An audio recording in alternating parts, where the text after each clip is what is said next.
안녕하세요, 신입생 여러분. 저는 동양미래대학교 전자공학과 교수 안수홍입니다.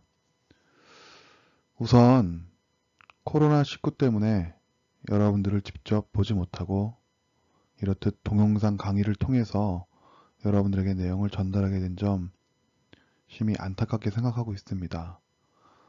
신입생이기 때문에 처음 스타트하는 그 시점에 낯선 것도 많을 것이고 설렘도 있을 텐데 그것들에 대해서 직접 가르쳐 주지 못하고 이렇게 일방적인 동영상 강의로밖에 내용을 전달할 수 없게 된 점, 이게 대단히 안타깝게 생각합니다. 어서 빨리 극복해야 되겠죠? 예, 시간이 좀 더 지나면 충분히 극복이 될 것이라고 생각하고, 어쩔 수 없는 상황이지만 가만히 있는 것보다 지금 현재 위치에서 우리가 할 수 있는 거를 하면서 예, 이 시간을 보내야 되지 않을까 그렇게 생각합니다. 자, 이 과목은 프로그래밍 언어죠. 예, 우리 공학도들에게 가장 기본적인 그 학문이라고 할 수 있고요.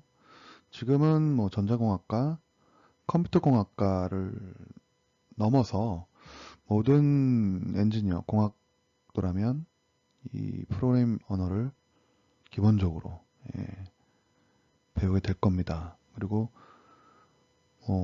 기획과 건설, 건축, 이런 화공, 이런 탁과라고 할지라도 이것들을 설계하고 시뮬레이션 돌려서 그 실험 데이터들을 얻는 데 있어 프로그램 언어 기법들은 굉장히 많이 사용되고 있습니다. 그래서 굉장히 중요한 과목이라고 할 수 있고요. 그래서 꼭 신입생 여러분들 첫 학기에 1학년 1학기에 이 프로그래밍 언어를 배우게 되는 것입니다. 이 프로그래밍 언어의 가장 기본적인 것은 바로 C 언어입니다. C 언어. 예, 그래서 이 C 언어를 배움으로써 다른 언어들, 뭐 자바라든가 요즘 많이 쓴다는 그 파이썬이라든가 이런 언어들을 쉽게 익힐 수 있습니다. 그 모든 언어의 근간이 될 수 있고요. 또한 이 C 언어는 되게 넓은 범위에 사용됩니다. 그래서 시스템, 하드웨어도 직접 건드리는 언어이기도 하고요. 또한 게임이라든가 이런 그 어플리케이션 프로그램까지도 가능한 언어이기 때문에 잘 배워두시면 다른 언어로 쉽게 배울 수 있습니다. 뭐 이 중에는 C 언어를 경험해 본 친구도 있을 것이고요. 뭐 그런 친구들에게는 뭐 이 강좌가 굉장히 쉽게 다가올 수 있겠죠.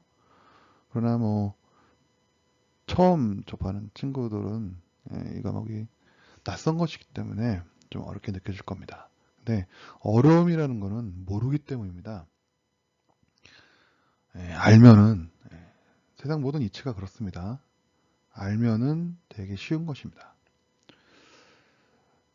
일단 여러분들 그래서 한 학기 동안 어떻게 할지 이제 이 강좌가 어떻게 배워 나갈 것이고 또한 여러분들 시험은 어떻게 보고 또 그거에 대한 평가를 어떻게 하는지에 대해서 일단 설명드리도록 하겠습니다.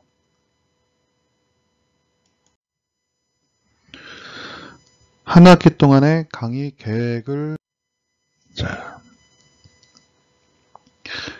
이 과목을 통한 교과 목표 그 다음에 이 과목을 성취했을 때 다 이수했을 때의 성취 수준에 대해서 좀 설명을 할까 합니다. 대학 교육의 목표와 학과 교육 목표를 달성하기 위하여 본 교과목은 NCS에 기반한 교과목으로 시스템 소프트웨어 펌웨어 구현의 개발 도구 파악하기, 또 펌웨어 코딩하기를 위한 C 프로그램 작성법을 이해하고 펌웨어를 구현할 수 있는 능력을 배양하는 것을 목표로 합니다. 이게 이 과목의 목표입니다. 본 교과목을 통해서 다음과 같은 학습 목표 및 성취 수준을 달성할 수 있습니다. 시언어의 프로그래밍을 작성할 수 있는 기본적인 개발 환경을 이해할 수 있다. 또 다양한 자료형을 통해 표현하고자 하는 데이터를 정확하게 표현할 수 있다. 연산자를 이용해서 프로그램에서 계산하는 방법을 알 수 있다. 프로그램의 흐름을 바꾸는 제어문을 사용할 수 있다. 또 배열에 대한 개념과 사용 방법을 알게 된다. 함수의 정의, 선언, 호출 방법들을 익혀 함수를 구사할 수 있습니다. 1학기 때까지 배우면 아마 이 내용 중에 배열은 여러분들이 접근하기 어려울 거야. 아마 2학기 때 배우게 될 것 같고, 이거 외에는 나머지 것들은 아마 다 성취할 수 있지 않을까, 그렇게 생각됩니다. 또 참고로 이 동영상자를 급하게 작성하다 보니까 오디오 시스템, 특히 이제 마이크의 성능이 이렇게 썩 좋지가 않습니다. 그래서 제 말소리가 여러분에게 좀 많이 울리기도 하고 잘 전달될 수 있을지 좀 심히 우려스러운데요. 어쨌든 어쩔 수 없는 환경이기 때문에 여러분들이 좀 양해와 이해를 부탁드립니다. 자, 그러면 한 주차 한 주차 어떻게 진행을 할 건지 주차별 강의 내용에 대해서 이야기를 하겠습니다. 1주차 본 강좌죠. 강의 개요, NCS 직무 및 능력 단위 안내, 직무 능력 평가 및 출석 평가 안내, 그 다음에 주의사항 및 보고서 작성 방법 등을 안내했습니다. 아니 뭐 보고서는 작성 방법에 대해서 안내를 안 했는데요. 이 강의가 끝나고 맨 마지막에 보고서, 레포트, 과제, 주마다의 과제 어떻게 할지에 대해, 어떻게 해야 되는지에 대해서 안내를 할 겁니다. 그래서 직무 능력이란 거에서 대해서 얘기를 했고요. 또 아까 직무 능력 평가, 어쨌든 되게 중요하죠. 학점에 대한 거니까 거기서 안내를 했고요. 그 다음에 MS, 비주얼 스튜디오를 사용한 개발 도구 환경 학습, 그 다음에 원활한 커뮤니케이션을 위한 적극적인 태도라고 뭐 적혀 있는데요. 일단 1주차는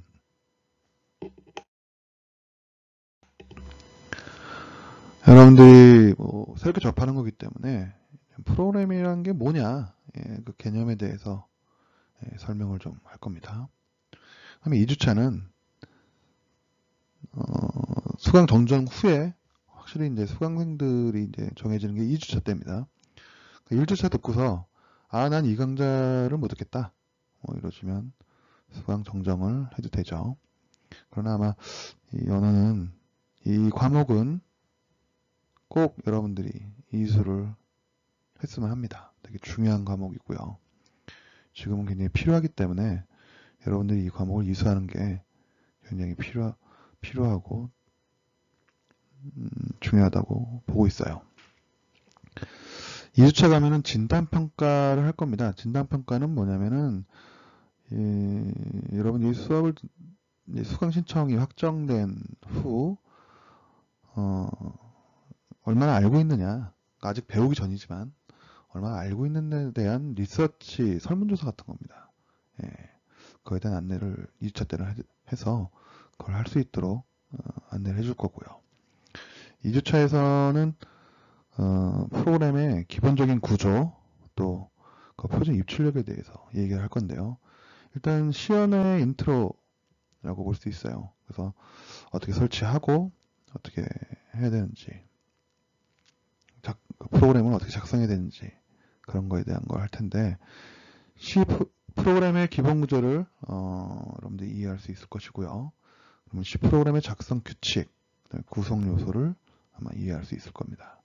그다음에 표준 입출력 함수의 종류를 이해할 수 있다를 목표로 하고 있어요. 3주차에는 변수와 데이터의 학습을 할 겁니다. 자, 이런 용어들이 아직 여러분들 익숙치 않아서 낯설 거예요.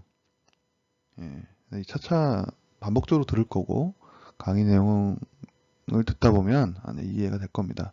지금은 너무 어렵게 생각하지 말고 그냥 이렇게 한 귀로 듣고 한 귀로 흘려도 됩니다. 일단 3주 차이는 변수와 데이터 양에 대한 학습할 건데요. 변수와 상수를 이해할 수 있을 것이고, 변수형 데이터를 이해할 수 있다. 그 다음에 정수형 데이터가 뭔지, 또 실수형 데이터가 뭔지를 아마 이해할 수 있을 것이고, 그 다음에 사이즈 오프 연산자에 대해서도 이해할 수 있을 것입니다. 4주 차이는 연산자에 대한 학습입니다. 연산자라는 게 뭐 덧셈, 뺄셈, 곱셈, 나눗셈 뭐 이런 것들입니다. 어쨌든 연산자에 대한 기본 개념에 대해서 아마 이해할 수 있을 것이고요. 산술연산자, 또 증감연산자, 또 관계연산자라는 게 있습니다. 산술연산자는 아까 얘기했던 더하기, 빼기, 곱하기, 나누기를 얘기하는 거고요. 증감연산자는 하나 플러스, 하나 마이너스 그런 걸 얘기합니다. 관계연산자라는 게 있습니다. 시에서는 관계, 너랑 나랑 같냐, 너랑 나랑 틀리냐, 또는 뭐 크냐, 작으냐, 뭐 이런 것들입니다. 그다음에 논리연산자를 이해할 수 있다는데, 논리연산자가 이런 겁니다. 오와 and, not 이런 것들인데요. 이건 이제 디지털 공학을 배우면 좀 더 확실하게 아실 텐데, 논리연산자는 이 오와 같은 경우는 이런 거죠. A 또는 B, 즉 A나 B 둘 중에 하나, 이런 겁니다. 그 다음에 and 같은 경우가 있습니다. and 연산자 이런 걸 and는 A이고 B이어야 된다. 그러니까 A와 B의 조건이 다 만족을 해야 되죠. 이런 것들을 다 논리 연산자라고 이야기를 합니다. 자, 5주 차이는 연산자에 대한 또 학습인데요. 비트 연산자, 그 다음에 대입 연산자, 조건 연산자, 그 다음에 형변환 연산자, 그 다음에 연산자를 쓰는데 우리도 더하기, 빼기, 곱하기, 나누기를 쓸 때 우선순위가 있잖아요. 그래서 그런 우선순위에 대해서 이야기를 할 겁니다. 6주 차이는요. 조건문을 학습할 거예요. 조건문. 이걸 우리가 분기문이라고도 하는데 조건문은 선택 제어문이라고도 하고요. 그래서 제어, 프로그램의 흐름을 바꾸는 그러한 문법입니다. 그래서 제어문의 정의와 종류를 이해할 수 있습니다. 그리고 if문을 학습하고 이해할 수 있다. if는 영어로 뭐죠? 뭐뭐이면이죠. 뭐뭐이면. 따라서 뭐뭐이면 뭘 해라. 뭐 이런 명령어가 if문입니다. 그 다음에 if문과 비슷한 게 스위치와 케이스문이라고 있는데 이것도 이해할 수 있을 것입니다. 자, 7주 차이는요. 반복 제어문에 대해서 이야기를 할 겁니다. 반복 제어문은 프로그램이라는 게 그거든요. 반복적인 일을 하게끔 만드는 거예요. 반복적인 일을 빠르게 할 수 있게 하는 건데요. 그때 사용되는 이 명령어입니다. 그래서 for문이 있고요. file문이 있고 to file문이라고 있어요. 그래서 이것들에 대해서 공부를 할 겁니다. 그래서 8주 차에는 직무 수행 능력 평가 1차라고 해서 중간고사 필기 시험을 여러분들이 보게 됩니다. 그렇게 하면 이제 중간고사가 끝나게 돼요.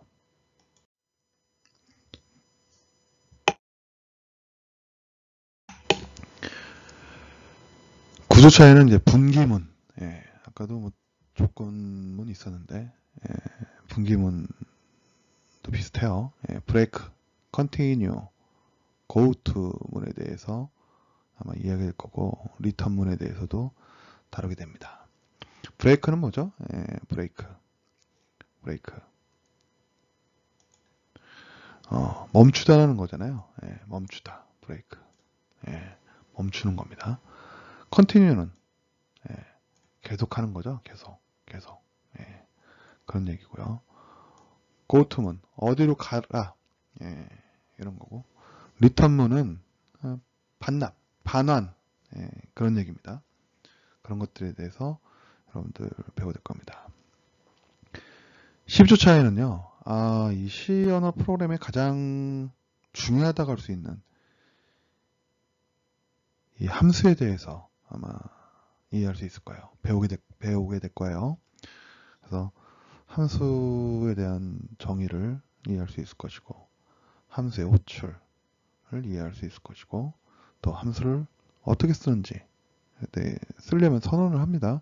그래서 선언을 이해하고 활용할 수 있을 것입니다. 그 다음에 지역 변수, 전역 변수에 대한 학습할 거예요. 그 다음에 11주차는 함수에 이어서 계속 강의를 할 건데, 변수의 영역 규칙을 학습하고, 그 다음에 값에 의한 인자 전달 방법, 그 다음에 포인터에 의한 인자 전달 방법 등을 이해할 수 있을 것입니다. 12주차에는요, 배열과 문자열이라는 걸 할 겁니다. 배열의 정의를 이해하고 활용할 수 있을 것이고요. 그럼 다차원 배열을 이용하고 활용할 수 있게끔 강의를 진행할 겁니다. 13주차에는 롬라이터 활용인데, 롬라이터라는 거는 프로그램에 들어가는 그 메모리 소자예요. 그래서 프로그램에 들어가는 메모리 소자를 롬이라고 하고요. 거기다 프로그램을 집어넣는 기기를 롬라이터라고 합니다. 그래서 그 기기를 사용하는 방법을 잠깐 언급을 할 거예요. 그 다음에 14주차에는 향상 심화 교육이라고 시간을 가질 겁니다. 이거는 여러분들의 계속 한 학기 수강 거의 마지막인데 개인마다 수준이 틀릴 겁니다. 그래서 잘하는 친구들은 좀 더 심화적인 내용을 교육할 거고요. 조금 부족하다 하는 친구들에게는 좀 더 기초를 향상시킬 수 있는 그 교육을 하라고 되어 있어요. 이게 NCS에서 추구하는 교육의 방법인데, 아무튼 여러분 수준별로 좀 나눠서 향상 교육을 하고, 또 잘하는 친구들은 심화 교육을 하고 하는 시간을 아마 가질 겁니다. 15주차. 15주차는 강의를 하는 게 아니라 기말고사를 봅니다. 그래서 직무 수행 능력 평가 2차라고 이야기를 하고요. 기말고사도 물론 필기로 직접 시험을 치러야 돼요. 학점이 굉장히 중요하고, 이 기말고사랑 중간고사는 가장 큰 점수 포지션을 가지고 있죠. 그러니까 여러분들 잘 가지고 있어야 됩니다. 하여튼 지금 주차별 강의 내용에 대해서 쭉 설명을 했지만 아직은 여러분들 잘 모를 거예요. 잘 모르기 때문에. 그리고 이 주차마다 딱딱 아마 떨어질 수도 있어요. 그렇지만 잘 따라올 수 있도록 한번 노력해 봅시다. 노력해 볼 거고요. 어쨌든 제가 융독성을 가지고 강의를 할 거니까 너무 걱정하지 마시고 제 강의에 잘 따라와서 충분히 시언어를 잘 활용하고 쓸 수 있도록 그걸 목적으로 한번 가봅시다. 네.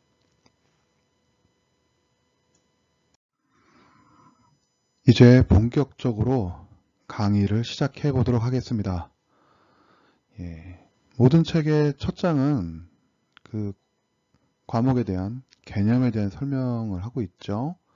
그래서 1장은 프로그래밍의 개념입니다.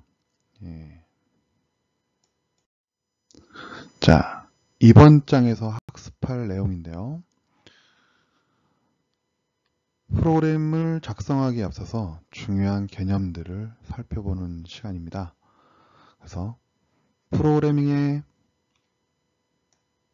개념, 프로그래밍 언어, 그 다음에 C 언어가 언제 만들어졌고 어떻게 된 것이냐, 그런 거에 대한 소개를 할 거고요.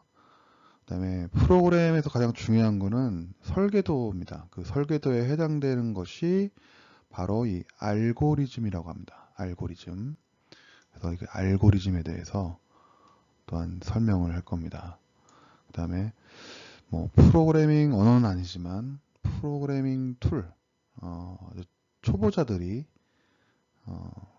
쉽게 접근해서 프로그래밍이라는 게 뭐냐 알 수 있는 그런 스케치, 프로그램에 대해서 소개를 하고 실제적으로 이제 어떻게 쓰는지 그걸 해보고 실습해보는 그런 시간으로서 이번 장을 진행할까 합니다.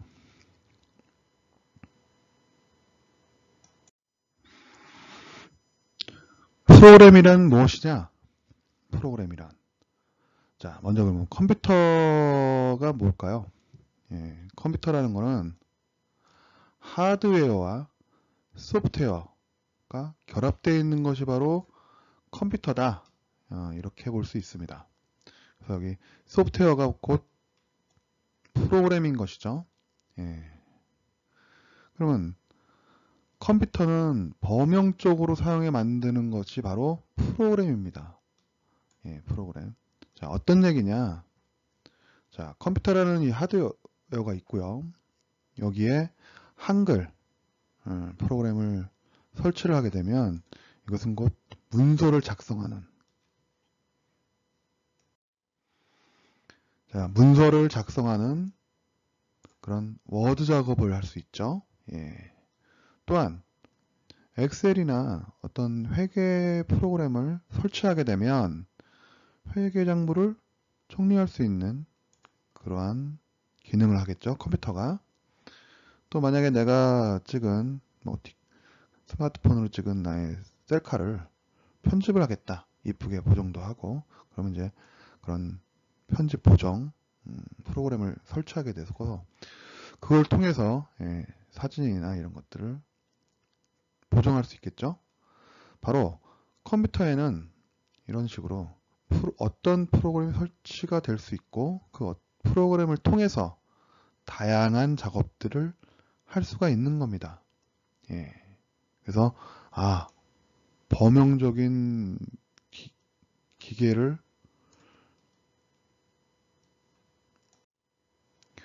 범용성 있게 만드는 것은 바로 이 프로그램들이라고 할 수 있습니다.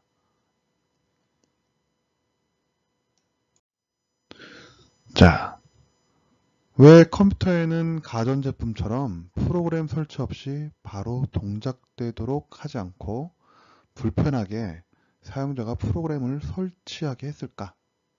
왜 그럴까요?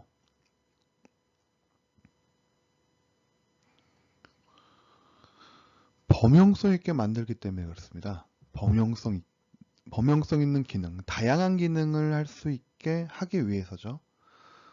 가전제품은 그 기능만 합니다. 본인이 할 기능만 합니다. 즉 테레비는요, 영상과 음향을 보여주는 기기죠.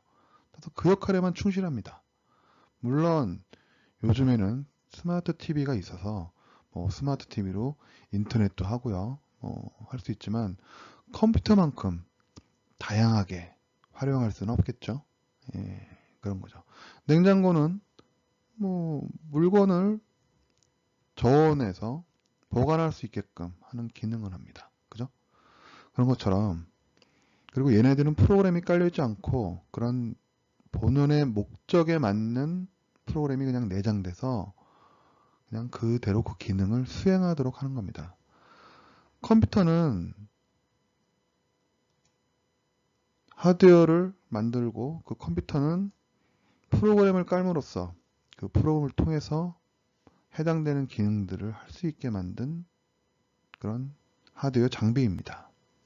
그래서 컴퓨터가 범용성 있게 되는 건 바로 이런 프로그램들 때문에 할 수 있는 거겠죠. 그래서 동영상을 보려면 동영상 재생 프로그램, 곰 플레이어 같은 거 사용하면 될 거고요. 또 mp3 음악이죠. 음악 재생 프로그램을 사용하게 되면 우리가 즐겨 듣는 음악들을 컴퓨터를 통해서 들을 수 있게 되고 또 한글이나 MS 워드를 설치하게 되면 우리가 어떤 내용을 작성하는데 서술하는 데 있어서 큰 도움을 받습니다. 편집도 쉽고요. 그죠? 그렇기 때문에 컴퓨터는 그런 것들을 수용할 수 있게 만들어진 하드웨어 기기이고 컴퓨터를 범용성 있게 사용하도록 하는 것은 바로 이 각각의 프로그램들의 역할이 되는 겁니다. 예. 그래서 컴퓨터는 프로그램만 바꿔주면 다양한 작업을 할 수가 있는 거죠. 그러면 우리가 컴퓨터를 옛날에는 이렇게 불렀습니다. 전자계산기. 예. 그러면 여러분이 갖고 다니는 뭐 공학용 계산기도 계산기고 컴퓨터도 계산기인 거예요. 예. 근데 계산기와 이 컴퓨터의 차이는 아까도 얘기했지만 예, 특별한 목적으로 만들어졌느냐, 예, 범용적인 목적을 위해서 만들어졌느냐, 그 차이라고 할 수 있겠죠.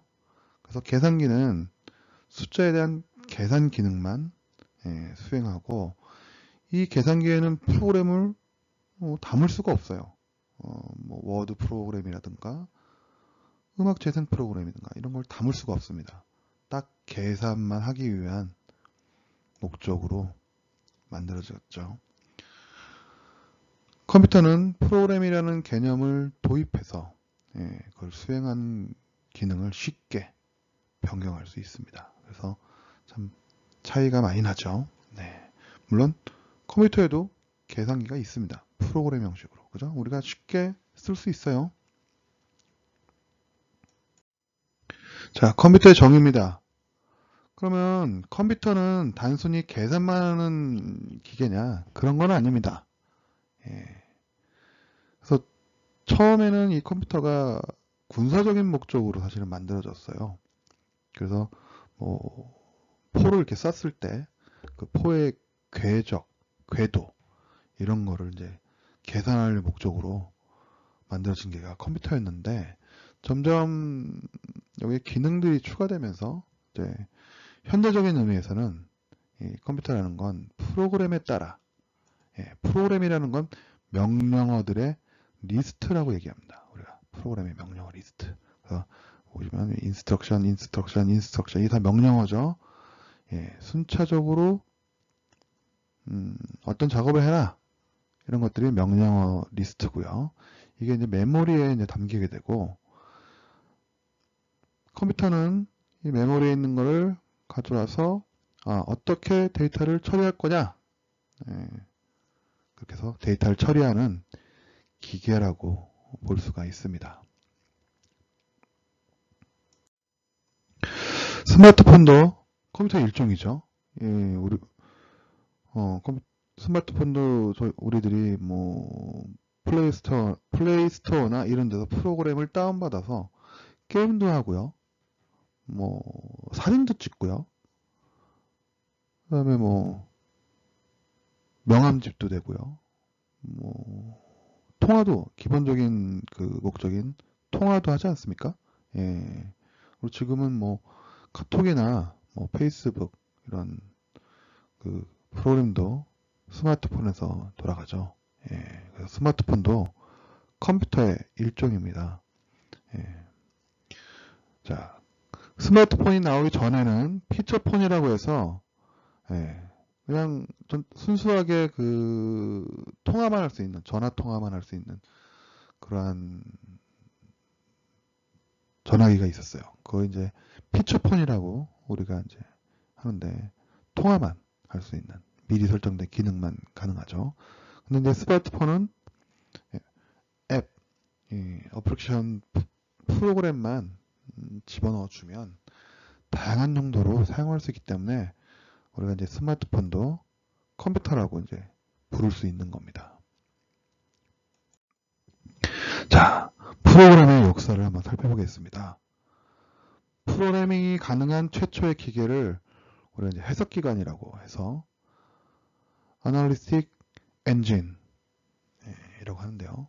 처음에 찰스 베비지라는 과학자가 이 기계를 엔진을 만듭니다. 그래서 수천 개의 기어와 바퀴, 또 축, 레버 이런 것들을 증기를 사용해서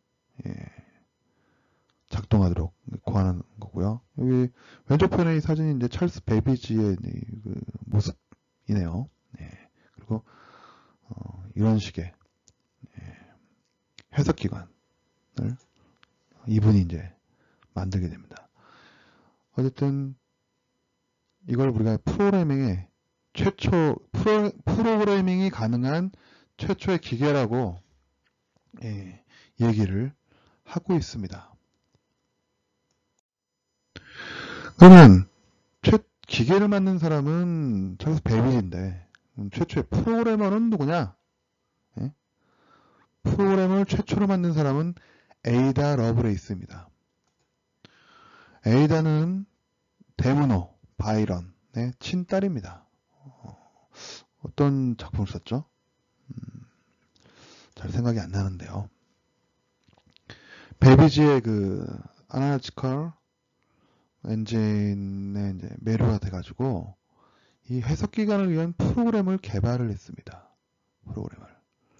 어떤 거냐면 지금도 우리들이 이제 이 프로그램 기법이나 또 명령으로 쓰고 있는 이런 거 서브루틴, 루프, 점프 등 지금의 핵심적인 컴퓨터의 프로그래밍 기본을 이분이 이제 고안하게 됩니다.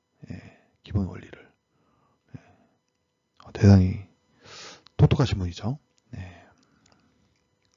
그래서 이 최초의 프로그래머를 에이다 러브레이스다 라고 이제 우리가 일컬고 있습니다.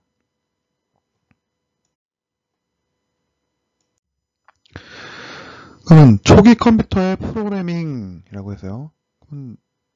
이제 컴퓨터가 만들어진 최초의 컴퓨터는 애니악이라고 하는 그 최초의 컴퓨터가 만들어지는데요. 바로 이제 좌측에 보시는 이 빨간 이 박스 안에 있는 이 기계가 애니악입니다. 최초의 컴퓨터입니다. 그래서 애니악은 프로그램은 스위치에 의해서 기억이 됩니다. 우리가 램프 전등이나 이런 거 킬 때 우리 스위치 조작하죠. 온, 오프. 그런 거는 같습니다. 그래서 스위치가 뭐가 온돼 있고 뭐가 오프돼 있느냐, 바로 이거 자체가 어떤 상태잖아요. 그죠? 이걸 우리가 이제 프로그램이라고 볼 수 있고, 이 프로그램을 그러면 변경하려면 어떻게 되느냐?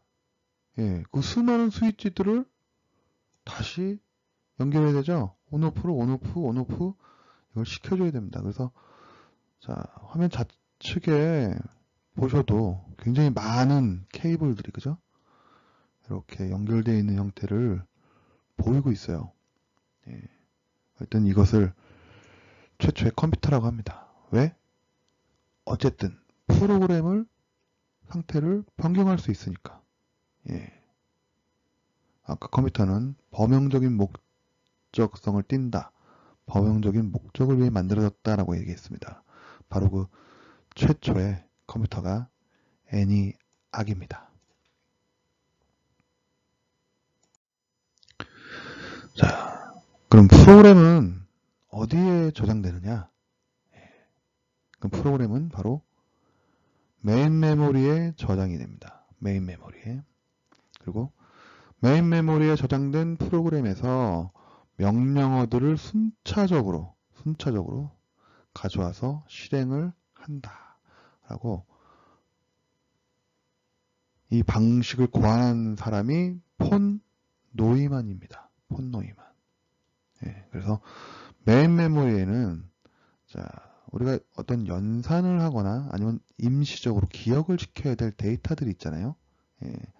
그런 것들이 존재를 하고요. 그걸 우리가 통칭적으로 데이터라고 하고, 컴퓨터가 어떻게 보면 두뇌 역할을 하는 이 CPU가 어떤 일을 해야 되느냐라고 하는 그 인스트럭션을 모아놓은 것이 프로그램인데, 그래서 이게 순차적인 코드가 쭉 여기에 기록이 되는데, 그거를 CPU한테 줌으로써 컴퓨터가 명령들을 하나씩 수행하게 되죠. 그래서 메인 메모리에 데이터와 프로그램이 같이 존재하게 만들었습니다. 이걸 고안한 사람이 폰 노이만이라고 하는 과학자고요. 이 사람은 프로그램을 그러면 쉽게 변경할 수 있게 하려면 데이터처럼 메인 메모리에다가 가져다 놓고 하나씩 명령을 실행하면 되겠다라고 생각을 했던 겁니다. 그래서 지금의 우리가 쓰는 데스크탑, 노트북, 이런 구조가 다 폰노이만의 이 아이디어로 폰노이만 구조라고 얘기하고 폰노이만 아키텍처라고 우리들이 보편적으로 얘기를 하고 있습니다. 그럼 프로그램이라는 게 뭐냐? 프로그램이라는 거는 컴퓨터가 해야 할 작업을 그 작업의 내용을 사실은 알려주는 문서라고 할 수 있습니다. 문서. 우리가 이런 거죠. 예. 즉 작업지시서라고 있죠. 작업지시서. 예. 그래서 뭐 사용자로부터 2개의 숫자를 입력받는다. 그리고 그 숫자를 더해라. 그리고 그 결과값을 화면에다 출력해라. 어때요? 컴퓨터가 해야 할 일을 이렇게 순서대로 나열을 했죠. 예. 즉 우리가 작업 반장님이 자, 당신은 뭘 해라. 이렇게 해라. 라고 지시를 내린 것처럼 그거를 문서로 만들어서 한 것을 우리가 작업 지시서라고 하고, 자, 컴퓨터가 해야 할 작업, 그거를 기술한 문서를 곧 프로그램이다 라고 보편적으로 얘기하는 겁니다.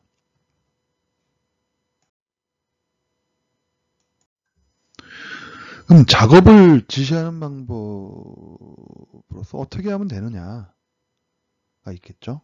예, 어떻게 하면 되느냐. 뭐 이런 겁니다. 우유, 밀가루, 버터, 설탕, 계란 등을 적당히 섞어서 발효시킨 다음 오븐에 적당히 구워라. 자, 뭐 빵을 만드는 그런 작업 지시서죠. 근데 이거는 컴퓨터가 알아먹지 못합니다. 뭐 사람들도 그렇죠. 바로 이런 거죠. 적당히라는 게 도대체 어느 정도냐. 우리 사람들도 적당히 그러면은 우리가 감으로 때려 맞추는 거지. 또는 어떨 때는 정확히 의도하는 바를 이 적당이란 말로는 파악할 수가 없습니다. 근데 하물며 정확히 실수 없이 처리하는 컴퓨터지만 적당히라는 단어는 어떻게 할지 모르는 거예요. 그래서 컴퓨터는 정확히 그 과업에 대해서, 작업에 대해서 지시를 내려줘야 됩니다. 만약 오븐에 적당히 굽는다라는 부분을 오븐에 몇 도, 뭐 50도에서, 80도에서 30분 넣어라. 30분 동안 구워라. 이런 건 되게 명확하게 되겠죠? 예, 바로 컴퓨터에게는 구체적이고 명확하게 일을 지시해야 합니다. 왜냐? 상식이나 지능이 없기 때문에 그렇습니다. 그래서 아주 자세하고 구체적으로 일을 지시해야만 합니다. 예. 물론 요즘에 그렇죠. 뭐 인공지능 나왔으니 이제 컴퓨터도 인공지능을 갖는 거 아니냐. 그런데 인공지능도 수많은 자료들을 학습을 시켜야 됩니다. 예, 그래서 그게 딥러닝 또는 머신러닝이라고 하는데요. 그리고 나서의 어떤 그 패턴, 일정한 그 패턴을 추출해내서 판단을 할 수 있게끔 하는 것 뿐입니다. 아직은 인간만큼의 지능을 갖지는 않았죠. 네. 아무튼 컴퓨터에게는 자세하고 구체적으로 명료하게 지시를 해야 됩니다. 프로그램을 통해서. 자, 컴퓨터에게 또 이런 일을 시킵니다. 학생들의 성적의 평균을 계산해줘. 여러분들 이제 시험을 보게 되면 성적이 나오죠.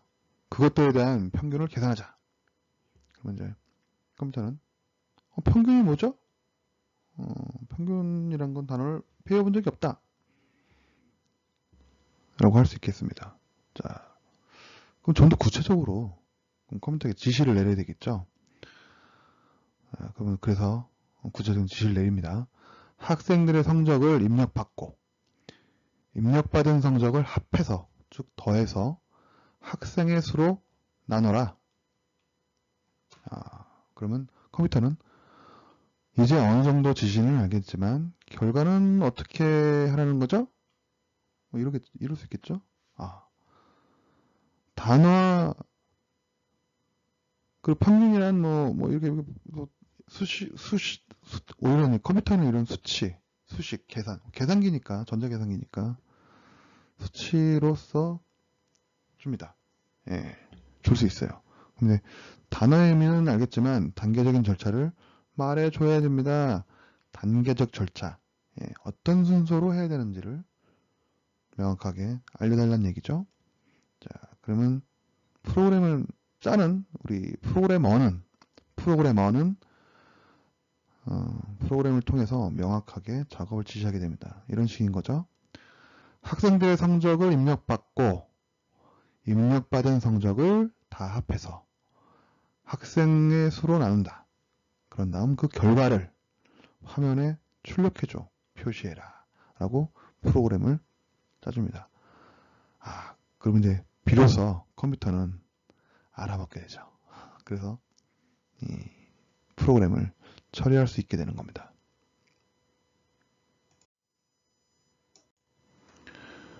자, 컴퓨터에게 지시하는 데 있어서 컴퓨터는 우리 사람들처럼 뭐 한글로 된 또는 영어로 된 뭐 이런 작업 지시서로는 이해를 할 수가 없습니다. 기본적으로. 컴퓨터가 이해할 수 있는 언어는 1과 0, 이진수로 구성된 코드. 밑에 하단에 보시면 이건데요. 이걸 우리가 이제 1과 0의 이 코드들의 조합을 우리가 기계어라고 합니다. 기계어. 컴퓨터는 기본적으로 on, off, 0이냐, 1이냐, 1이냐, 0이냐 이 배열로 된 이렇게 구성되어 있는 코드만 이해할 수 있습니다. 그걸 우리가 기계어라고 해요. 자, 그러면 컴퓨터가 이해할 수 있는 언어인 이 기계어가 어떤 것이냐 좀 더 살펴보도록 하겠습니다. 자, 컴퓨터가 알아들을 수 있는 언어는 딱 한 가지입니다. 0과 1로 구성되어 있는 지금 보면 0011, 0110 쭉 하죠. 이런 것들이 이 이진수 0과 1로만 구성된 이걸 이진 코드라고 합니다. 이게 이제 기계어고요. 우리가 초창기 컴퓨터가 애니악이 스위치의 온, 오프 되어 있는 상태에 따라서 프로그램이 되어졌다라고 했죠. 그런 것처럼 컴퓨터는 기계어, 이 스위치의 온, 오프 상태 이거에 따라서만 이해할 수가 있습니다. 컴퓨터는 모든 것을 0과 1로 표현하고 0과 1에 대하여 내부 스위치 회로들이 온오프 상태로 변경되면서 이 작업을 하는 겁니다.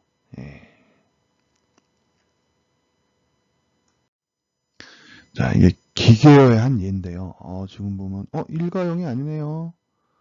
이거는 여러분들이 디지털 공학을 좀 더 이제 배우게 되면 헥사 코드라고 해서 16진수입니다. 그래서 0과 1로 되어 있는 코드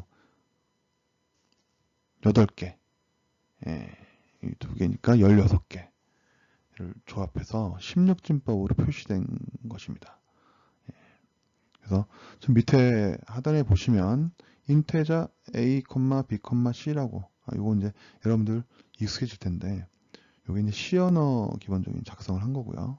이 C 언어를 컴파일 하게 되면 이렇게 이제 어셈블리어로 만들어집니다.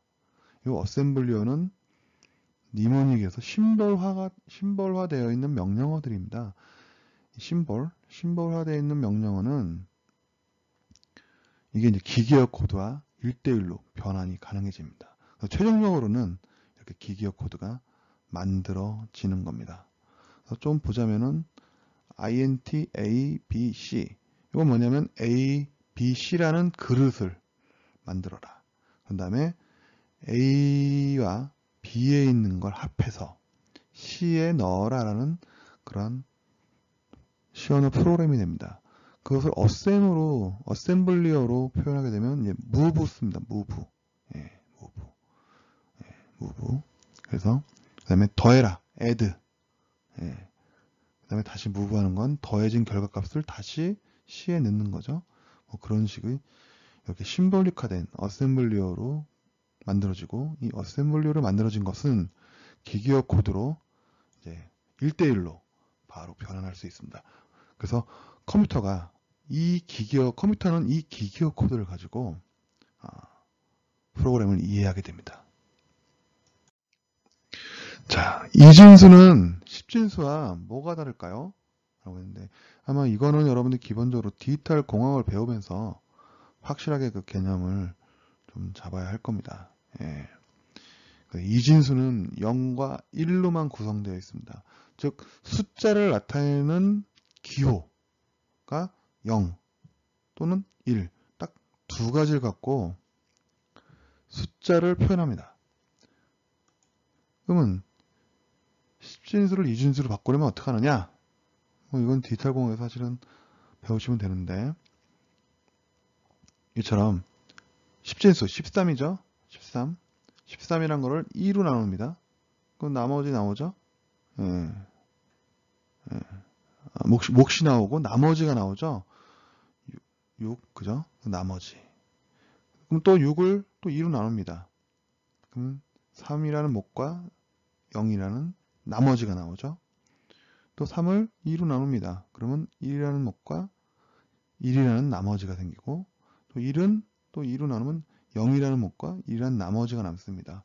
이것을 하나씩 이렇게 뽑으면 요거 자체가 1, 1, 0, 1 이거 자체가 이진수가 됩니다. 그래서 진수는 이런 식으로 계산이 됩니다. 그래서 우리 십진수는 이런 거예요. 아까 설명했지만 이진수는 두 가지, 0과 1 두 가지를 가지고 숫자를 만드는 거고, 십진수는 10가지의 기호를 가지고 숫자를 나타내는 겁니다. 십진수 0, 1, 2, 3, 4, 5, 6, 7, 8, 9 10가지죠. 바로 이 10가지의 기호를 가지고 숫자를 만든 게 십진수고, 이진수는 0과 1 이 두 가지 기호로 숫자를 나타내는 게 이진수입니다. 이거에 대한 자세한 거는 디지털 공학 시간을 통해서 좀 더 여러분이 학습하시기를 바랍니다. 굉장히 중요합니다.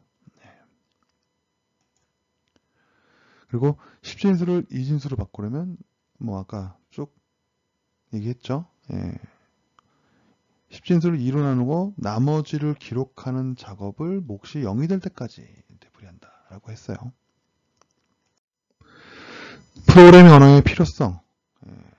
그렇다면 인간이 기계어를 사용하면 어떨까요? 기계어를 사용하면 못 알아먹겠죠. 이거 기계어 0과 1로 이렇게 배열된 이 코드를 이걸 어떻게 이해해야 되죠? 일일이 이렇게 코드표를 보면서 일일이 수작업으로 할 수가 있겠죠. 그래서 기계어를 사용할 수는 있으나 이진수로 프로그램을 작성해야 하기 때문에 매우 불편합니다. 그죠? 프로그래밍 언어는 자연어와 기계어 사실은 그 중간쯤에 위치합니다. 프로그래밍 언어는. 그러니까 자연어는 왜 이런 거죠? 아까처럼 뭐 초기화를 해라. 그다음에 이걸 이쪽으로 옮겨라. 이거와 이걸 더해라. 뭐 이런 것들이 다 이제 자연어죠. 기계어는 아까 말씀드린 것처럼 0과 1 이런 식으로 된 코드인데, 그 중간 정도가 바로 프로그래밍 언어라고 할 수 있습니다. 그래서 우리가 프로그래밍 언어를 가지고 프로그램을 작성하게 되면 이 컴파일러라는 게 존재합니다. 컴파일러가 기계어로 번역합니다. 번역. 이 개념은 여러분 이제 자주 듣게 될 거고요. 익숙해지실 겁니다. 자, 컴파일러는 그래서 인간과 컴퓨터 사이에 통역의 역할을 한다. 예, 그렇게 보시면 돼요. 그래서 우리가 뭐 이렇게 프로그램 언어를 기계어로 바꿔주죠. 쭉 사람으로 치면 뭐 이게 영어로 되어 있는 거죠. 예, 영어로 된 거를 우리나라 말로 바꿔주는 사람을 우리가 번역가, 예, 또는 우리가 말로 영어로 이제 외국인이 얘기하게 되면 그걸 우리나라 말로 바꿔서 이제 알려주는 사람이 통역가라고 하죠. 그런 것처럼 프로그래밍 언어는 이 컴파일러가 기계어로 바꿔줍니다. 예, 그래서 이런 식의 앞으로 이제 배우게 될 텐데요. 프로그래밍 언어를 컴파일러가 막 작업을 해서 예, 이런 식으로 0과 1로 이진수로 된 코드의 배열을 통해서 기계어로 바꿔주게 됩니다. 이걸 우리가 컴파일러가 하는 역할입니다. 그럼 컴퓨터에서 이 프로그램이 하는 일은 뭐냐? 아까도 얘기했죠? 프로그램이라는 건 작업 지시서다. 그죠? 작업 지시서. 예, 작업 지시서의 역할은 컴퓨터가 무엇을 할지 명확하게 알려주는 것이 프로그래밍입니다. 프로그램입니다. 그래서 명확하게 작업을 서술하는 것을 우리가 프로그래밍이라고 하고 그렇게 만들어진 작업 지시서를 우리가 프로그램이라고 얘기할 수 있는 거죠. 예. 그래서 프로그램이란 우리가 하고자 하는 작업을 결국 컴퓨터에게 전달해주는 역할을 합니다. 컴퓨터에게. 즉, 이게 중요하죠. 우리가 하고자 하는 작업을 컴퓨터에게 전달해주는 역할을 한다. 예, 이게 상당히 중요한 이야기가 됩니다. 자, 그럼 프로그래밍 언어의 분류에 대해서 한번 얘기해 볼 텐데요. 아까 컴퓨터가 알아먹을 수 있는 언어는 우리가 뭐라 그랬죠? 예, 기계어라고 하죠. 영어로는 머신 랭귀지라고 합니다. 머신 랭귀지. 이 기계가 너무 어렵기 때문에 초기에 만들어진 언어가 심볼릭화된 언어가 있습니다. 그걸 우리가 어셈블리어라고 합니다. 어셈블리 랭귀지. 그래서 어셈블리 랭귀지는 기계어로 1대1로 매핑, 대응될 수 있습니다. 바꿀 수가 있습니다. 그리고 이제 우리가 배우고자 하는 C 프로그램은 고급 언어입니다. 예, 자연 언어는 아니지만 고급 언어입니다. 하이 레벨 랭귀지라고 이제 이야기를 합니다. 그래서 그 레벨로 보자면 기계어가 가장 하급이고요. 그 다음에 어셈블리어, 그 다음에 C, 자바, 파이썬 이런 언어들은 다 고급 언어가 됩니다. 이 고급 언어로 갈수록 좀 더 인간이 쓰는 언어에 가깝고요. 기계어로 갈수록 저급 언어로 갈수록 컴퓨터가 알아먹을 수 있는 그 언어에 가까워집니다.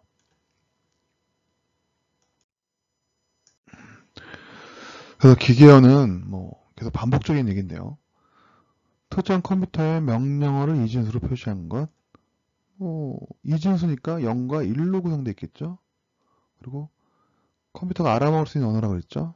그래서 하드웨어에 종속되어 있다. 이렇게 우리가 얘기할 수 있습니다. 자, 어셈블리어를 좀 더 얘기하자면 CPU의 명령어들을 이진수가 아닌 영어의 약자, 기호로 표시한 겁니다. 그러니까 너무 그 기계어가 우리가 사람들이 보기에 좀 판별하기가 어렵잖아요. 그래서 이것들을 이렇게 모아서 블럭 모아서 영어의 약자, 기호로 만들었습니다. 그걸 우리가 어셈블리어라고 합니다. 그래서 기계어보다는 좀 더 높은 수준에서 프로그램을 작성하는 것을 가능하게 해줬습니다. 그 다음에 이런 기호들은 아까 기계어와 1대1로 대응을 합니다. 그래서 그러한 기호들을 이진수로 기계어로 변환하는 프로그램을 우리는 어셈블러다라고 얘기를 합니다. 밑에 하단에 보시는 거는 바로 그 어셈블리어입니다. 되게 뭐 암호 같죠? 예, move, AX, 미드스코어. 미드스코어에서 AX에다가 데이터를 넣어라. 뭐 이런 얘기입니다. move는 움직이다. 어디서 미드스코어를 어디로 AX로 넣어라. 이런 의미입니다. 예. 근데 어쨌든 심볼릭화 돼가지고 굉장히 그 암호 같이 생겼죠. 예. 그래도 기계어보다는 프로그램을 짜기가 좀 더 그래도 수월합니다. 자, 이제 좀 인간에게 좀 더 편하고 가까운 언어, 바로 고급 언어입니다. 우리가 배우고자 하는 시도 바로 이 고급 언어에 속하죠. 그래서 그리고 고급 언어의 특징을 좀 살펴보면 이렇습니다. 특정한 컴퓨터의 구조나 프로세서에 무관하게 독립적으로 프로그램을 작성할 수 있는 언어입니다. 그 컴퓨터의 프로세서들은 되게 다양합니다. 뭐 인텔이 만들기도 하고요. ARM이라고 해서 영국 회사인데요. 지금은 ARM 프로세서 코어만 팔고 있습니다. 어쨌든 ARM도 있고요. 이런 식으로 프로세서들이 다양한데 고급 언어는 그 프로세서에 무관하게 독립적으로 프로그램을 작성할 수 있습니다. 즉 서로 다른 프로세서에도 같은 언어로 짠 C라면 C 언어로 짰으면 그거를 컴파일하면 다른 프로세서지만 동작할 수 있습니다. 고급 언어를 좀 들자면 뭐 이런 식이 있으면 C 있고요. C 뿔뿔, C 플러스 플러스입니다. 근데 저는 이제 C 뿔뿔이라고 얘기를 합니다. 정확히는 C 플러스 플러스입니다. 그 다음에 자바, 웹상에서 이제 많이 사용되는 언어죠. 자바가 있고요. 그 다음에 포트란, 이게 뭐 수치 계산할 때 이제 많이 사용되는 언어고요. 뭐 코볼이라고 해서 사무 처리용으로 만드는 것도 있는데 요즘엔 좀 저는 이제 예전에 포트란도 잠깐 다뤄본 적이 있지만 지금은 좀 없습니다. 코볼은 사용해 본 적이 없고요. 그렇습니다. 어쨌든 이런 것들 지금은 뭐 파이썬 도 있고 뭐 고 언어인가요? 뭐 그런 것도 있고 굉장히 언어가 많이 나오죠. 뭐 C샵도 있고요. F샵도 있고 고급 언어가 계속 발전하고 있고 나오고 있습니다. 어쨌든 이런 고급 언어를 기계어로 변화하는 프로그램을 우리가 컴파일러라고 합니다. 컴파일러. 아까 어셈블리어를 기계어로 변화하는 걸 뭐라 그랬죠? 기억나시나요? 어셈블리 언어를 기계어로 바꾸는 거는 어셈블러라고 합니다. 근데 우리 고급 언어, 우리가 C로 또는 C++, C++로 작성된 프로그램을 기계어로 이렇게 변환해 주려면 그걸 해주는 역할은 컴파일러라는 녀석이 합니다. 컴파일러. 지금까지 강의한 부분에 대해서 중간 점검을 한번 해보겠습니다. 자, 첫 번째 문제는 왜 계산기는 컴퓨터라고 할 수 없는가? 입니다. 뭐죠? 왜 컴퓨터라고, 계산기를 컴퓨터라고 말할 수 없죠? 계산기는 계산만 하죠? 특별한 목적을 갖고 만들어졌습니다. 근데 우리 컴퓨터는 뭐죠? 범용성이죠? 컴퓨터에 어떤 프로그램이 담기느냐에 따라, 실행되느냐에 따라서 그 역할이 달라지죠. 그래서 범용성이 있느냐 없느냐. 그래서 계산기는 범용성이 없다. 그래서 컴퓨터라고 부를 수가 없다. 입니다. 두 번째, 컴퓨터가 가장 쉽게 이해하는 언어는 무엇일까요? 좀 더 기계에 가까운 언어죠? 뭐죠? 기계에 가까운 언어니까 기계어죠. 기계어. 기계어입니다. 세 번째, 고급 언어를, 우리 C 언어라든가 이런 고급 언어를 기계어로 번역하는 프로그램을 뭐라고 하죠? 방금 전에 배웠는데. 예. 컴파일러라고 합니다. 컴파일러. 그러고요. 그 다음에 뭐 4번, 5번은 굳이 얘기를 안 하겠습니다. 지금 뭐 굳이 이런 걸 알 필요는 없는 것 같고요. 6번 문제. C에 객체 지향 개념을 추가한 언어는 무엇일까? 그래서 C의 상위 집합인 언어입니다. 그 C 언어를 포함해서 기능이 더 확장된 거죠. 어떤 게 냐면 객체 지향. 아마 이제 객체 지향에 대해서 한번 따로 여러분들이 찾아보시기를 바랍니다. 어떤 C의 상위 집단인 언어는 뭐죠? 아까 제가 언급했었죠. C와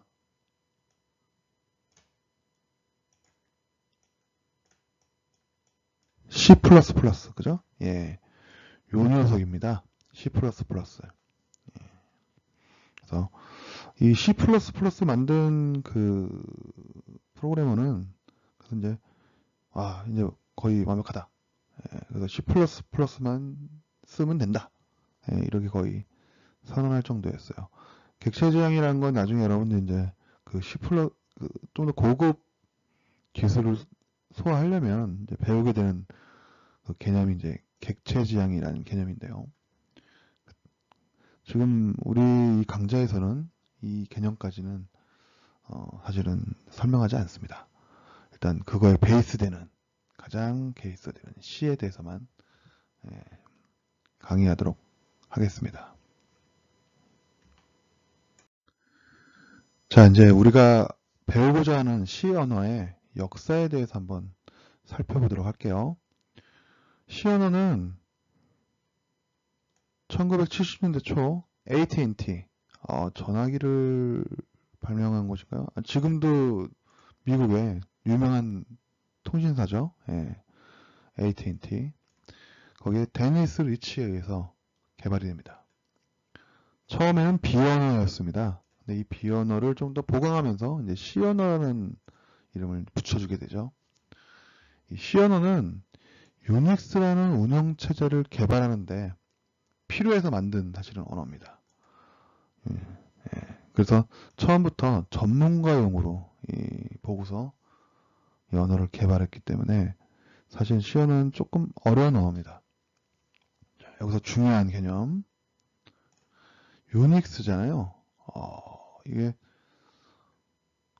어마어마한 사실은 그런 OS입니다. OS 운영체제라는 건 이제 OS인데 그래서 뭐 항공 관제탑이라든가 원자력 발전소라든가 이런 데서 이제 사용 군사적도 목적도 있고요. 그러니까 우리가 뭐 MS의 그 윈도우라든가 그다음에 리눅스라든가 이런 것들이 만들어지기 전에 만들어졌던 그 운영체계입니다. 예, 그래서 워크스테이션급에 돌아가던 그런 OS인데요. 사실은 이 OS를 만드는데 운영체계가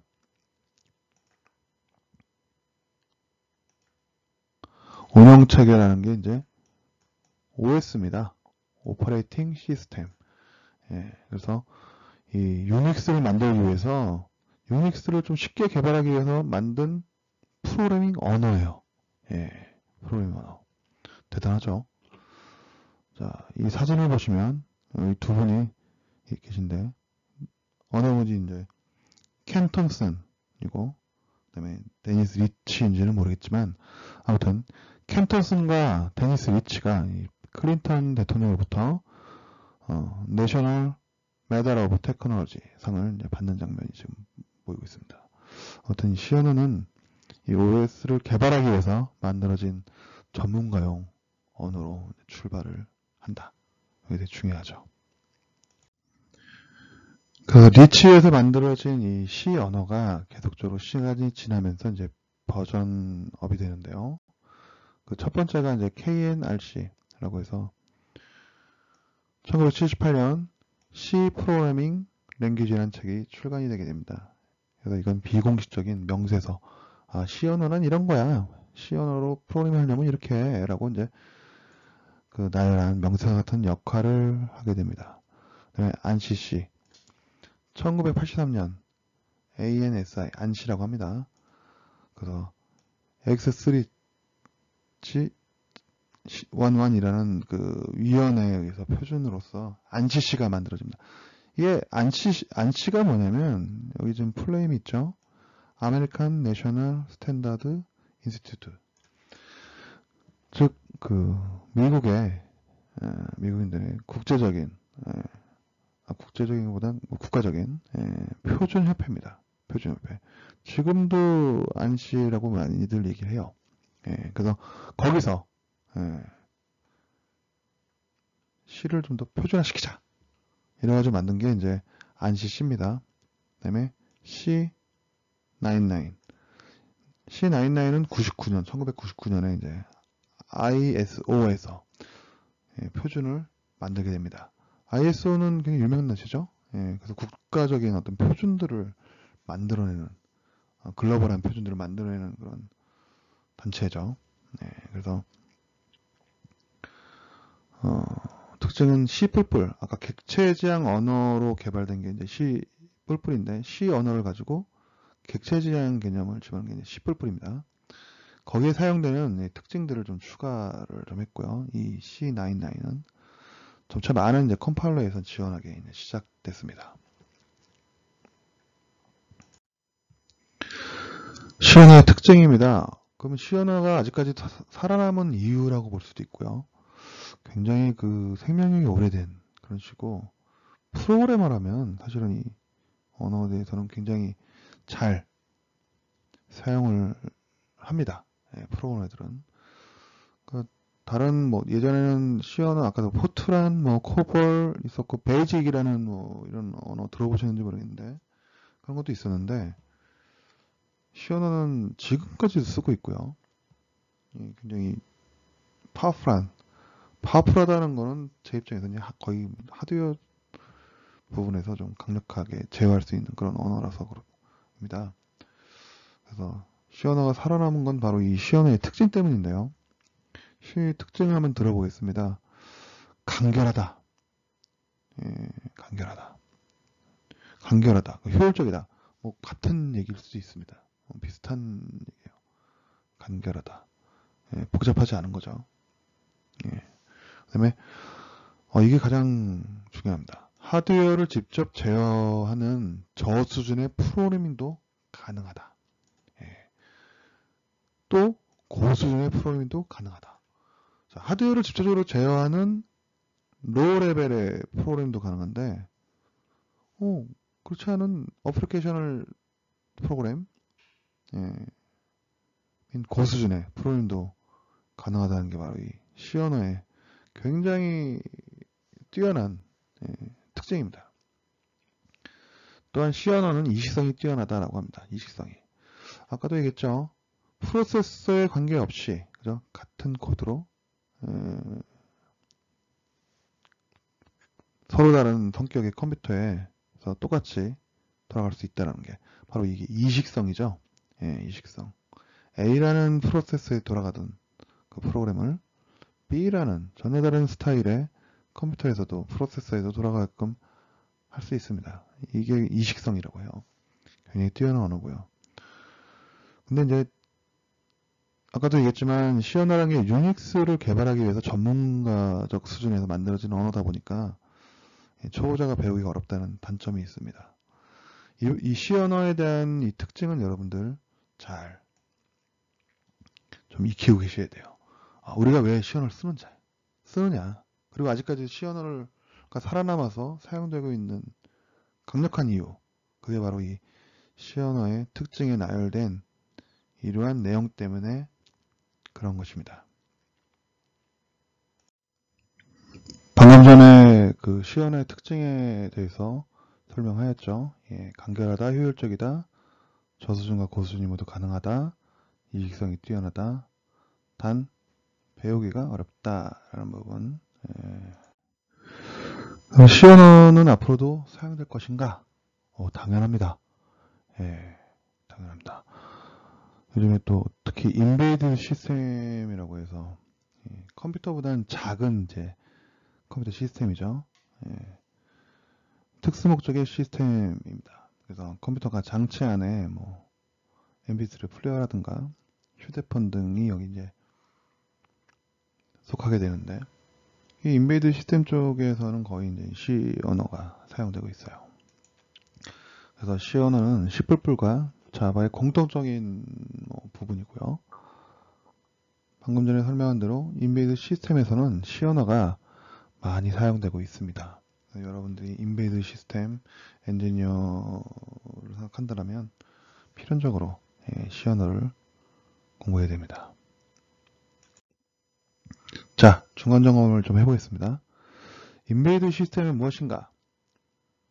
좀 낯설죠? 인베이드라는 그 말이 내장된 뭐 이런 거구나. 내장된 시스템. 그러니까 컴퓨터보다는 규모가 좀 작은 시스템을 얘기합니다.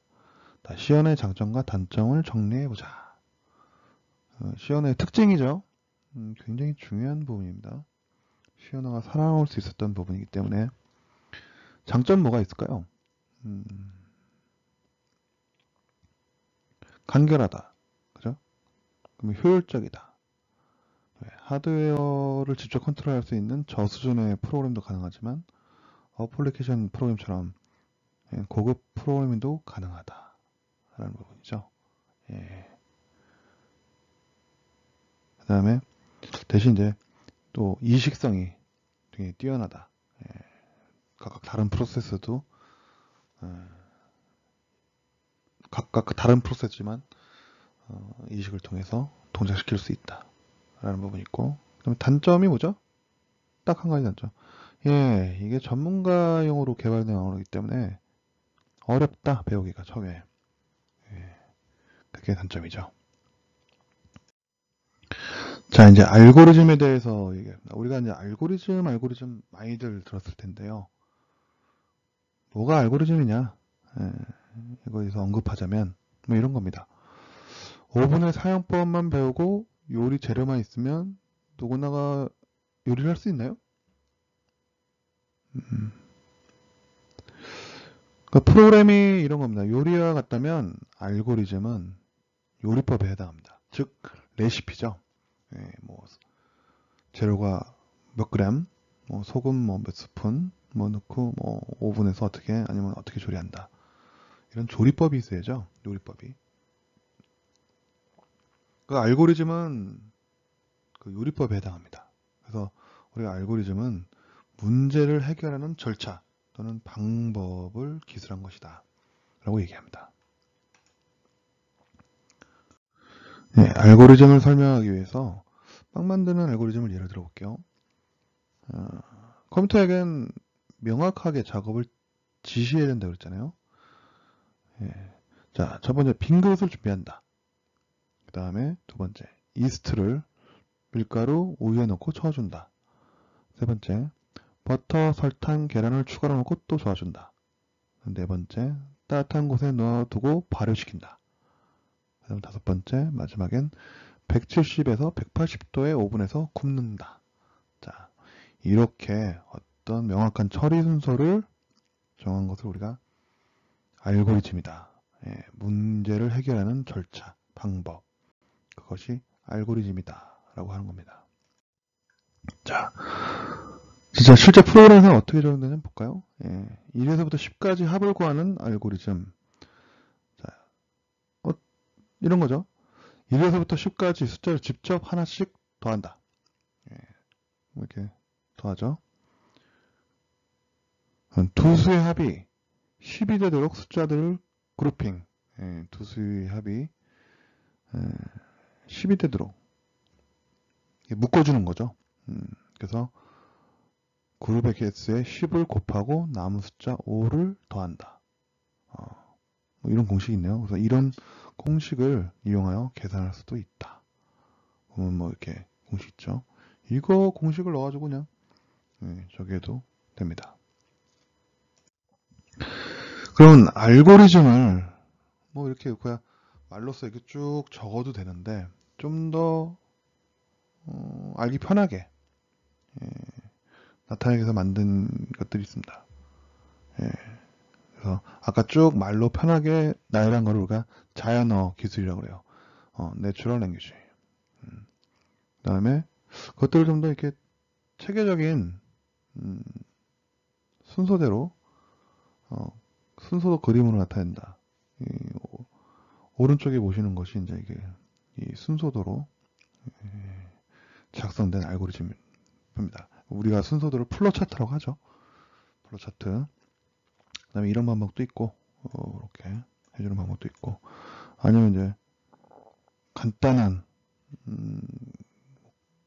뭐 자연어는 너무 이 라이팅이 너무 기니까 간단한 요약된 그런 단어를 가지고 표시하는 게 있습니다. 그걸 우리가 슈더 코드, 의사 코드라고 하는 게 있습니다. 뭐 알고리즘을 뭐 이런 식으로 이 세 가지 방법으로 대부분 기술을 합니다. 그래서 좀 더 자세히 보자면 자연어는 그냥 우리가 사용하는 언어예요. 단어들을 명확하게 정의한다. 지금 밑에 하단에 보이시는 게 요게 이제 그 자연어로 갖고 이제 알고리즘을 기술한 거예요. 그래서 뭐 리스트의 첫 번째 숫자가 가장 크다고 가정하자. 그리고 리스트에 남아있는 숫자들이 하나씩 조사하여 현재의 최대값보다 크면 노트에 적는다. 모든 숫자들을 전부 조사된 후에 노트에 가장 나중에 적힌 숫자가 최대값이 된다. 이거는 이게 알고리즘을 좀 기술한 겁니다. 우리가 쓰는 일상적인 언어를 갖고 기술한 거죠. 그래서 자연어를 가지고 알고리즘을 기술한 방법입니다. 자, 또 알고리즘 기술 중에 순서도 아마 이게 제일 많이 사용될 겁니다. 프로그램을 어떻게 짜야 할지를 할 때 그래서 만든 건데요. 작업 순서, 논리 및 작업 순서를 그림으로 표현한 걸 우리가 플로우 차트, 순서도라고 합니다. 그런 요 기호들이 있어요. 그래서 이렇게 둥근 타원형의 직사각형이죠. 타원형의 이 기호는 수행의 시작, 그러니까 종료를 나타냅니다. 그래서 시작과 맨 밑에 종료에 나열되고요. 녹색의 네모박스, 네모박스는 처리를 나타냅니다. 처리. 그러니까 뭐를 해라라고 명확하게 하는 걸 이걸 처리라고 합니다. 그 다음에 판단, 예스냐 노냐, 이리 갈까 저리 갈까. 이거를 판단하는 그 단계가 이렇게 마른 먹골로 하는 걸 판단입니다. 이 동그라미는 우리가 순서도 흐름도가 너무 커지면 플로우차트가 너무 커지면 한 페이지에 나타낼 수 없거든요.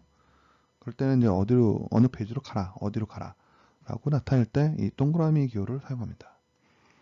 그리고 우리가 또 이런 경우도 있죠. 키보드를 통해서 뭐 문자를 입력받는다거나 또는 디스플레이를 해라, 모니터로. 이런 건 다 입출력이죠. 그런 건 이렇게 기울어진 사각형인가요? 이런 기호를 사용해서 표현하는 알고리즘 기술을 우리가 플로차트, 순서도라고 합니다. 그 플로차트를 가지고 알고리즘을 기술한 예입니다. 이렇게 보시면 돼요. 그럼 프린터가 동작하지 않는다. 시작했죠. 그러면 전원이 연결되어 있는가? 전원이 연결되지 않았으면 전원을 연결한다. 이런 처리를 하는 거죠. 그 다음에 전원 연결됐으면 yes. 밑에 뜬 게 오죠. 그럼 또 판단합니다. 종이가 있느냐? 종이가 없구나. 그럼 종이를 공급해주면 됩니다. 종이도 있습니다. 그럼 밑으로 오겠죠, 또? 그러면 토너는 충분한가? 토너가 없으면 토너를 교체해서 토너를 공급해주는 것이고, 토너가 충분하면 내려옵니다.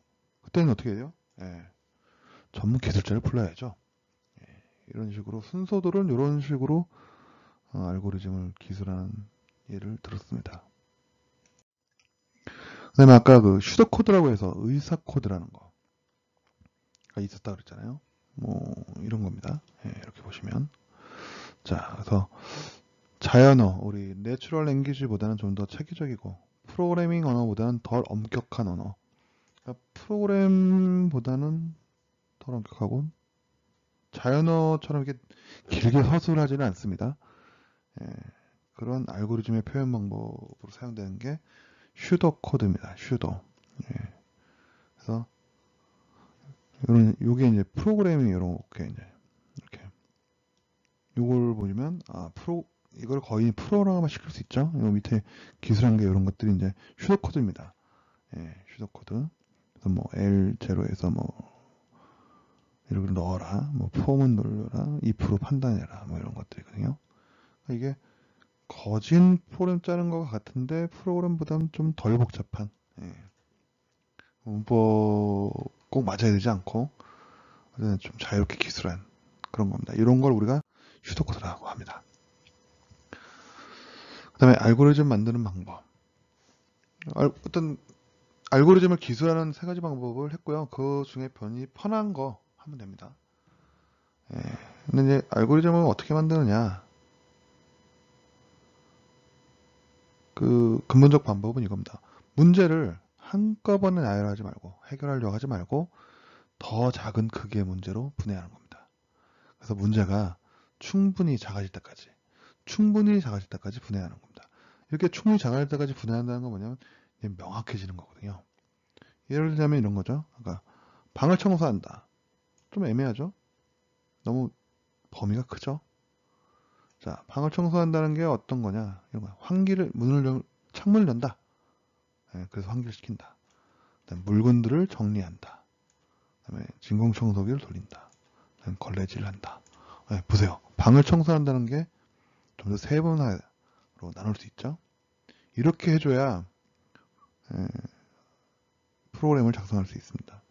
왜냐? 컴퓨터는 명확하고 구체적인 명령들을 수행해야 되기 때문에 그렇습니다.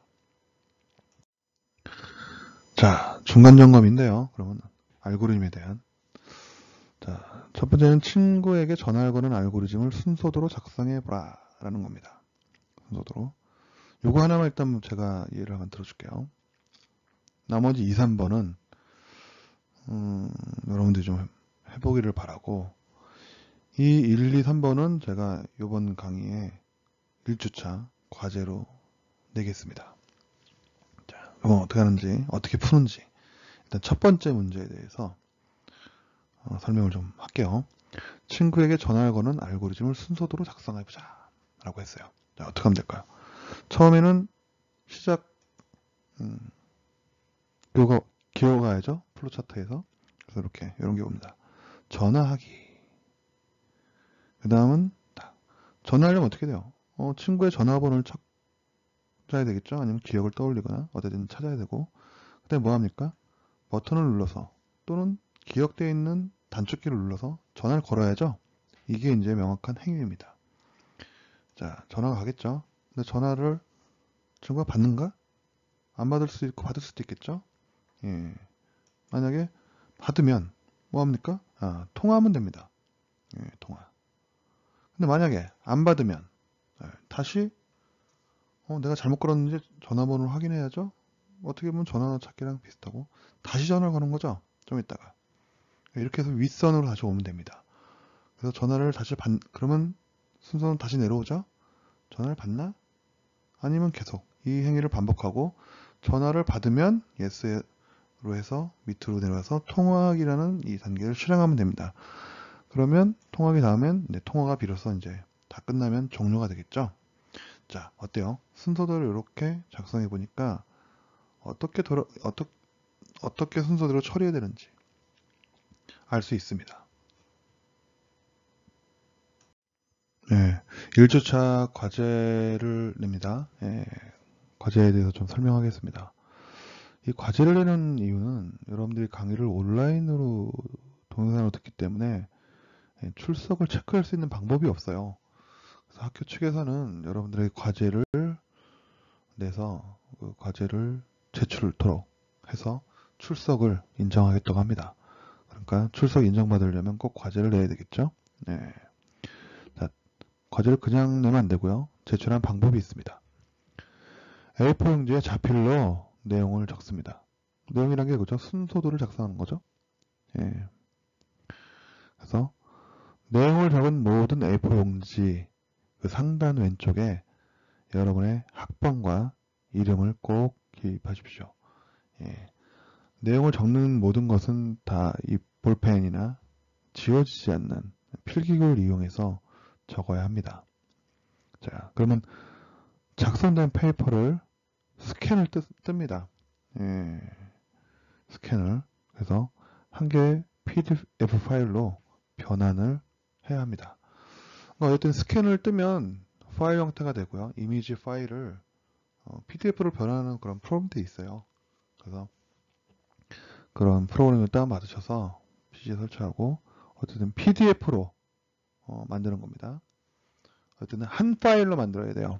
예, 한 파일로, 한 개의 PDF 파일로 여러 개 이렇게 만들어서 조각조각 내서 올리시면 좀 어렵습니다. 그래서 그 PDF 파일은 파일 제목이죠, 이름이죠. 학번 언더바 이름 .pdf라는 형태로 만들어야 하고, 여기 예를 들었죠.